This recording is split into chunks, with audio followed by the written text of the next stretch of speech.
What does the research say? In the previous activity, you had a go at reading a journal article and completing a guided reading template. We are now going to look at an example of a completed template. So here is an example of a blank template. We're going to go through each section, starting with the key details. The key detail of a source might be the author's name, the date that the article was published, and the type or the name of publication that it appeared in. In this case, this was a journal article taken from a journal publication. We would then provide a brief summary of the article. So the article explains early work by psychologists. It tells us a little bit about the context of their research. The article also looks at the role of the parent as a causal factor, and the article explores some more recent research which challenges some of the key aspects of imposter syndrome. The article also makes some suggestions about how imposter syndrome can be addressed. You were then given some questions on your guided template. Note that these questions were tailored towards this specific source that you're reading. If you were using a template independently, you might stop and think about some questions that you wanted to explore before you started reading a particular source. Now let's have a look at some notes. Here, notes have been made to address the question in some way. We start off with notes which identify how imposter syndrome overlaps with self-doubt. So imposter syndrome overlaps with self-handicapping, where an individual might sabotage their performance, and indefensive pessimism, which is taking measures to avoid an expected failure. The main causes identified in this example is parenting, so the way that a child is raised and the characteristics valued by a parent. Overprotective or over-controlling parents may mean someone is more likely to experience imposter syndrome.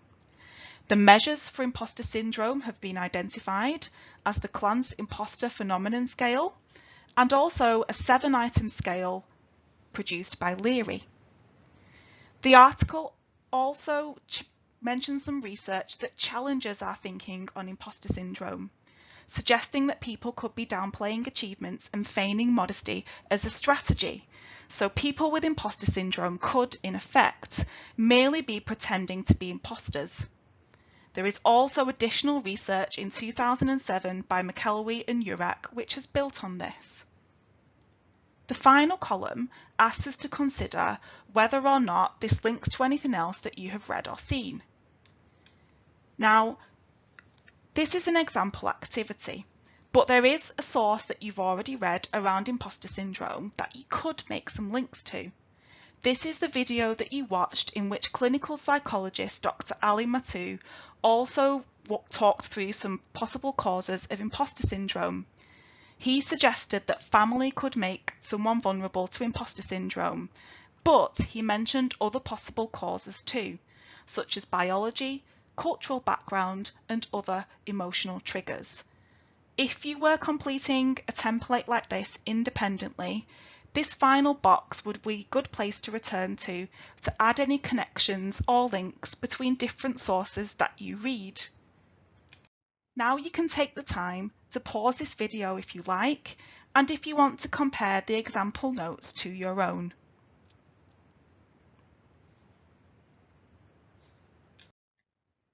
Now that you've had the opportunity to look at the example completed note-taking template, either in this video or by downloading the example, it's time to stop and reflect. Think about how you read the text and how you made notes. Did your notes look similar or different to the example? If there are any differences, why do you think this is? Did the template help? Why or why not? Why do you think it might be important to develop strategies for effective reading at university?